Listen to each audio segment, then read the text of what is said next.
पाचवा दिलेला बघा इथं बुबुळाच्या मध्यभागी बदलत्या व्यासाचे एक छोटेसे छिद्र असते, ज्यालाच डोळ्याची टिंबटिंब म्हणतात. इथं ए दिलेला नेत्राचेता, बी दिलेला आहे पारपलट, सी दिलेला आहे इष्टिलिंब, डी दिलेला आहे बाहुली. मग याच्यामधील योग्य पर्याय तुम्ही निवडायचा आणि इथं उत्तर लिहायचं आहे तुमचा. पुढचा प्रश्न बी बघा इथे दिलेला आहे, खालील प्रश्न सोडवा. 5 गुण आहे. ए त्यामधील पहिला दिलेला आहे बघा, व्याख्या लिहा. मुक्तपतन, मुक्तपतनचे तुम्हाला व्याख्या लिहायचं आहे, फक्त व्याख्या लिहायचं नाहीये, व्याख्या लिहून त्याचं एकक आणि जो पण सूत्र आहे ते लिहायचं आहे, जेणेकरून तुम्हाला आउट ऑफ मार्क्स मिळतील. पुढचा प्रश्न त्यामधील दुसरा, खालील सहसंबंध लिहा. संपृक्त हायड्रोकार्बन एकेरी बंद, असंपृक्त हायड्रोकार्बन, इथं तुम्हाला रिकामी जागा दिलेली आहे, ते उत्तर तुम्ही इथं लिहायचं आहे जे येणार आहे ते. तिसरा बघा, जोडी जुळवा. स्तंभ अ दिलेला आहे, त्यामधील पहिला बघा दिलेला आहे दिष्ट विद्युत धारा. स्तंभ ब दिलेला आहे अ दोलायमान असते, ब दिलेला आहे दोलायमान नसते. याच्यामधील योग्य पर्याय कोणता आहे ते लिहायचं आहे तुम्ही. पुढचा प्रश्न बघा, चौथा, खालील विधाने चुकी बरोबर ते लिहा. उपग्रह प्रक्षेपकाचे कार्य न्यूटनच्या गतिविषयक दुसऱ्या नियमावर आधारित आहे. मग हे तुम्हाला चूक आहे की बरोबर आहे ते लिहायचं आहे. याचं उत्तर येणार आहे चूक, कारण की इथं तिसऱ्या नियमावर ते आधारित आहे, म्हणून याचं उत्तर येणार आहे चूक. तर तुम्ही चूक लिहायचं आहे. पुढचा बघा, पाचवा दिलेला, त्यामधील नाव लिहा. 2 कवच असलेले 2 मूलद्रव्ये. 2 कवच असलेले म्हणजे ग्रुप 2 मधले तुम्हाला इथं नाव लिहायचे आहेत. कोणकोणते असणार आहेत बघा, हिलियम असणार, परत आणि सोडियम नंतर मॅग्नेशियम असणार आहे, हिलियम असणार आहे. इथं तुम्ही ते लिहायचे आहेत. ग्रुप 2 मधले तुम्ही किती पण किमान 2 तर म्हटल्यामुळे 2 तर लिहाच तुम्ही इथं मूलद्रव्य. पुढील प्रश्न पाहूया. प्रश्न पाहण्याआधी जर का तुम्ही व्हिडिओला लाईक केला नसेल तर व्हिडिओला लाईक करा, चॅनलला सबस्क्राईब करा, तुमच्या मित्रमैत्रिणींपर्यंत हा व्हिडिओ शेअर करा आणि व्हिडिओला हाईप करायला विसरू नका.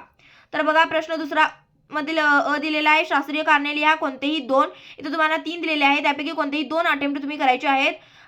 एकूण 4 गुणांसाठी हा प्रश्न आहे. प्रत्येक प्रश्नाच्या उत्तराला 2 गुण मिळणार आहेत. म्हणजे म्हणजे पहिल्याचं जर का तुम्ही उत्तर लिहिणार असाल तर 4 मुद्दे किमान तुम्ही त्यामध्ये लिहायला पाहिजे, म्हणजे जेणेकरून तुम्हाला प्रत्येक मुद्द्याला हाफ मार्क्स देऊन पैकीच्या पैकी मार्क मिळतील. पहिला बघा, वयस्कर माणसांना द्विनाभीय भिंगांची आवश्यकता असते. याचं शास्त्रीय कारण लिहायचं आहे. पुढील प्रश्न त्यामधील बघा, मेंडेलिव्हच्या आवर्त सारणीमध्ये समस्थानिकांसाठी निश्चित स्थान नव्हते. याचं शास्त्रीय कारण द्यायचं आहे. तिसरा बघा, पृथ्वीच्या आत जात असताना खोलीनुसार गुरुत्वाकर्षण जीचे मूल्य कमी होत जाते. हे प्रश्न खूप इम्पॉर्टंट आहे, खूपदा विचारले गेलेले आहे बोर्डला. मग हे तुम्ही व्यवस्थितपणे करून ठेवा आणि 4 मुद्दे तर पाठ करून ठेवा, कारण की तुम्हाला पैकीच्या पैकी मार्क तेव्हाच मिळणार जेव्हा तुम्ही 4 मुद्दे लिहिलेले असणार तेव्हा. बघा, त्यामधील बी प्रश्न दिलेला आहे, खालीलपैकी कोणतेही 3 प्रश्न सोडवा. गुण आहेत बघा 6. 3 प्रश्नासाठी 2 गुण असणार आहेत, 3च्या 3 तुम्हाला सोडवायचे आहेत. ऑरचे पण सोडलेले तर काही हरकत नाहीये. पहिला बघा, त्यामधील विद्युत धारेच्या औष्णिक परिणामावर आधारित 2 उपकरणे लिहा. दुसरा दिलेला बघा, रासायनिक अभिक्रियेच्या दरावर परिणाम करणारे घटक उदाहरणासह स्पष्ट करा. इथे तुम्हाला दिलेले जे पण मुद्दे आहेत ते लिहायचे व्यवस्थितपणे आणि त्यामधील 2 किंवा 3 मुद्दे तुम्हाला स्पष्टपणे म्हणजे स्पष्ट करायचे. तिसरा बघा, खालील घटनांसाठी रासायनिक समीकरणे लिहा. लोखंडाचा चुरा भुकटी कॉपर सल्फेटच्या जलीय द्रावणात टाकली. याचं तुम्हाला इथं रासायनिक समीकरण लिहायचं आहे. चौथा दिलेला बघा, होळीच्या वेळी होळीच्या ज्वलांच्या पलीकडे काही वस्तू हलताना तुम्ही पाहिल्या आहेत का? असे का घडत असेल हे तुम्हाला लिहायचं आहे. इथं तुम्हाला कारण पण लिहायचं आहे आणि ते का होतं हे पण तुम्हाला इथे स्पष्टपणे करायचं आहे, स्पष्ट करायचं आहे. एकूण 2 गुणांसाठी आहे हा पण प्रश्न विचारलेला आहे, म्हणजे तुम्ही याच्यामध्ये पण 4 मुद्दे तर लिहायलाच पाहिजेत. त्यामधील 5वा प्रश्न दिलेला बघा, महारेणूचे प्रकार उदाहरणांसह लिहा. महारेणूंचे प्रकार कोणकोणते आहेत ते तुम्ही इथं एक्झाम्पल देऊन स्पष्टपणे तुमचं उत्तर लिहायचं आहे. पुढचा प्रश्न तिसरा दिलेला आहे बघा, खालीलपैकी कोणतेही 5 प्रश्न सोडवायचे आहेत. गुण आहेत 15. 5 गुणांसाठी इथं तुम्हाला 5 प्रश्न सोडवायचे आहेत आणि 15 गुण तुम्हाला दिलेले आहेत. तुम्हाला इथं एकूण 8 प्रश्न विचारलेले असणार आहेत, त्यापैकी तुम्ही कोणतेही 5 सोडवायचे आहेत. 3 तुम्ही ऑरला टाकू शकता. तर इथं पहिला प्रश्न विचारलेला आहे बघा, न्यूटनचा वैश्विक गुरुत्वाकर्षणाचा सिद्धांत लिहा. त्यावरून गुरुत्वाकर्षण बलाचे सूत्र लिहा. इथं तुम्हाला माहितीच आहे की आपला पहिलाच ग्रॅव्हिटेशन म्हणजे गुरुत्वाकर्षणावरचा जो पण धडा आहे त्याच्यामध्ये दिलेला आहे न्यूटनचा वैश्विक गुरुत्वाकर्षण सिद्धांत.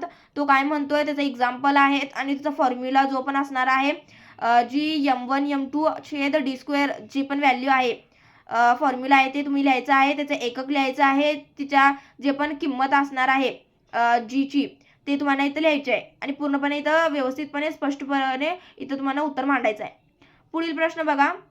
आकृतीला नावे देऊन संकल्पना स्पष्ट करा. इथं तुम्हाला दिलेला आहे इथं फ्लेमिंग्सचा उजवा हाताचा जो पण तुम्हाला रूल दिलेला आहे तो इथं तुम्हाला स्पष्ट करायचा आहे आणि इथं तुम्हाला आकृती दिलेली आहे त्याच्या अनुषंगाने तुम्ही इथं व्यवस्थितपणे तुमचे इथं मत मांडू शकता तुम्हाला माहिती असेल तर. तर बघा पुढचा प्रश्न त्यामधील तिसरा दिलेला आहे. खालील आकृतीचे निरीक्षण करून दिलेल्या पद्धतींची नावे लिहा. एका आकृतीची थोडक्यात स्पष्टीकरण लिहा. इथं तुम्हाला दिलेला आहे बघा प्रश्न. इथं आकृती दिलेली आहे. इथं नावे तेन काय काय आहे ते पण दिलेलं आहे बघा स्पष्ट चांगलेपणे आणि निरीक्षण करून इथं तुम्हाला कोणते आहे ते पद्धत ओळखायची आहे आणि एका कोणत्या तरी पद्धतीचं तुम्हाला स्पष्टीकरण द्यायचं आहे. यामध्ये पण तुम्हाला किमान 4 मुद्दे यायलाच हवेत. त्याशिवाय तुम्हाला इथं पण मार्क मिळणार नाहीये.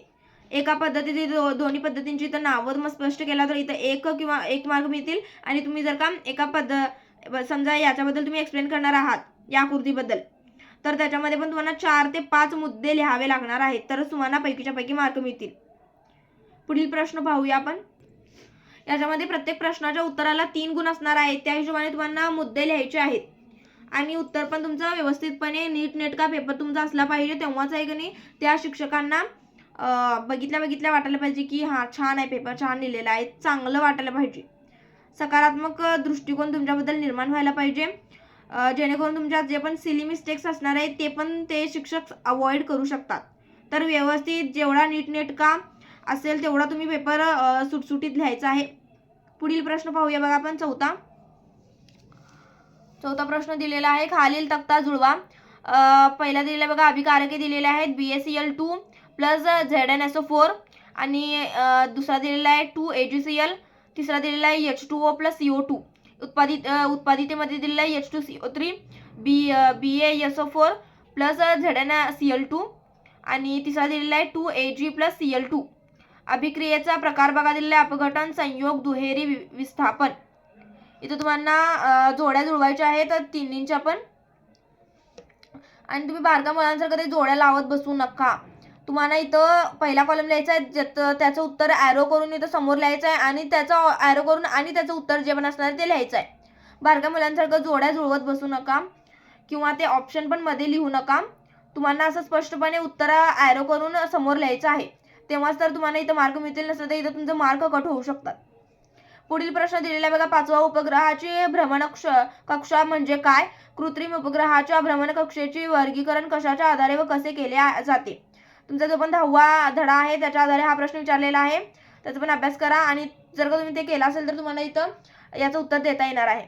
पुढचा प्रश्न बघा 6वा दिलेला आहे. अणुअंक 11 असलेले X हे मूलद्रव्य आणि अणुअंक 13 असलेले हे Y मूलद्रव्य आधुनिक आवर्त सारणीतील तिसऱ्या आवर्तात आहे आणि माहितीच्या आधारे खालील प्रश्नांची उत्तरे द्या. 2 मूलद्रव्यांपैकी कोणत्या मूलद्रव्याचा धातू गुणधर्म अधिक आहे? इथे तुम्हाला X आणि Y 11 आणि 13. 11 कोण असणार आहे? कोणाचा नंबर म्हणजे सोडियम 11 नंबरचा आहे आणि 13 नंबरचा कोण असणार आहे? ॲल्युमिनियम. मग इथे तुम्हाला माहितीच आहे की सोडियम हा जास्त म्हणजे सोडियम मूलद्रव्याचा धातू गुणधर्म अधिक असणार आहे. इथे तुम्हाला उत्तर पण लिहायचं आहे. X आणि Y मूलद्रव्यांची संयोजा किती आहे? बघा याची संयोजा असणार आहे ती 1 असणार आहे आणि याची संयोजा असणार आहे ती तर Y म्हणजेच की ॲल्युमिनियमची संयोजा असणार आहे ती 3 असणार आहे. बघा इथं C विचारलेला आहे. मूलद्रव्याचा अणूंचा आकारमान X मूलद्रव्याचा अणूंच्या आकारमानापेक्षा कमी आहे स्पष्ट करा. हे तुम्हाला स्पष्ट करायचं आहे तुमच्या शब्दात लिहायचं आहे हे. पुढील प्रश्न 7वा बघा. विशिष्ट उष्माधारकता म्हणजे काय? प्रत्येक पदार्थाची विशिष्ट उष्माधारकता वेगवेगळी असते हे प्रयोगाच्या साहाय्याने कसे सिद्ध करा? हे तुम्हाला लिहायचं आहे उत्तर. पुढील प्रश्न बघा. खालील आकृतीचे निरीक्षण करा आणि उत्तरे लिहा. इथं तुम्हाला दिलेली आहे बघा आकृती आणि त्याच्या खाली तुम्हाला प्रश्न विचारलेले आहेत त्यांचे तुम्हाला उत्तर द्यायचं आहे. हे तुम्हाला माहिती आहे 6वा धडा आपला जो पण असणार आहे त्याच्या आधारे आकृती दिलेली आहे आणि बघा प्रश्न विचारलेला आहे या सूक्ष्मदर्शकामध्ये वापरल्या जाणारे भिंगांचे नाव लिहा. इथं दिलेले भिंग कोणते आहे ते लिहायचं आहे तुम्हाला. नावं आणि आ दिलेलं आहे बघा. पदार्थ भिंगाने कोणत्या प्रकारची प्रतिमा तयार होते. प्रतिमा कोणती तयार होते ते तुम्हाला लिहायचं आहे. पुढील प्रश्न ई दिलेला आहे. वस्तू F0 वर ठेवण्याऐवजी FO वर ठेवण्याच्या ऐवजी O आणि FO मध्ये ठेवल्यास काय होईल. म्हणजे तो तुम्हाला दिलेला आहे बघा. F मध्ये इथं वस्तू ठेवलेली आहे, इथं मग इथं ठेवल्यावर काय होईल हे तुम्हाला विचारलेलं आहे. याचं उत्तर तुम्हाला लिहायचं आहे. हे तिन्ही पण प्रश्नांचे उत्तर लिहायचं आहे. तर तुम्हाला इथे 3 पैकी 3 गुण मिळतील. कोणताही प्रश्न यामध्ये स्किप करू नका, नसलं तर तुम्हाला पैकीच्या पैकी गुण मिळणार नाहीत. पुढील प्रश्न पाहूया. पुढील प्रश्न पाहण्याआधी जर का तुम्ही या व्हिडिओला लाईक केले नसेल तर व्हिडिओला लाईक करा, चॅनलला सबस्क्राईब करा, तुमच्या मित्रमैत्रिणींपर्यंत हा व्हिडिओ शेअर करा. तर बघा पुढील प्रश्न चौथा शेवटचा प्रश्न विचारलेला आहे. खालीलपैकी कोणतीही एक प्रश्न सोडवा. कोणताही एक तुम्हाला 2 दिलेला आहे, त्यापैकी कोणताही एक तुम्हाला अटेम्प्ट करायचा आहे. गुण असणार आहेत 5. बघा इथं आकृती, खालील आकृतीचे निरीक्षण करा आणि उत्तरे लिहा. इथं आकृती दिलेली आहे बघा तुम्हाला. परावर्तित किरण, आंशिक परावर्तन, इथं तुम्हाला दिलेलं आहे हवा, पाणी, प्रकाशित स्रोत. इथं तुम्हाला दिलेली आकृती बघा, व्यवस्थित त्याचे निरीक्षण करा आणि विचारलंय बघा. पहिला ए आकृतीचे नाव लिहा. बी व्याख्या लिहा. प्रकाशाचे पूर्ण आंतरिक परावर्तन. याच्यामध्ये तुम्हाला उत्तर मिळालेले असेल की हे कशाची आकृती आहे. प्रकाश पूर्ण आंतरिक परावर्तन याची आकृती दिलेली आहे. इथे तुम्हाला व्याख्या लिहायची आहे. सी दिलेल्या व्याख्या लिहा. प्रकाशाचे परावर्तन याची व्याख्या लिहायची आहे तुम्हाला. डी विचारलेला आहे प्रकाशाचे पूर्ण आंतरिक परावर्तन वापरले जाणाऱ्या उपकरणाचे नाव लिहा. आणि इथं ई विचारलेला आहे क्रांतिक कोणाचे मूल्य कसे ठरवले जाते हे तुम्हाला विचारलेलं आहे. यात 5च्या तुम्हाला उत्तर द्यायचं आहे. अन्यथा तुम्ही एक पण स्किप केला तर तुम्हाला पैकीच्या पैकी मार्क मिळणार नाहीत. 4 दिला तर 4च मार्क मिळणार तुम्हाला. तर पूर्ण प्रश्नांची उत्तरे द्या जेणेकरून तुम्हाला पैकीच्या पैकी मार्क मिळतील.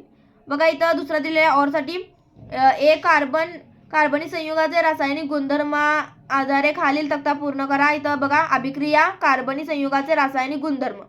बघा अभिक्रिया दिलेली आहे C+O2 CO2 आणि इथं रिकामी जागा दिलेली आहे आणि अधिक प्रकाश दिलेला आहे.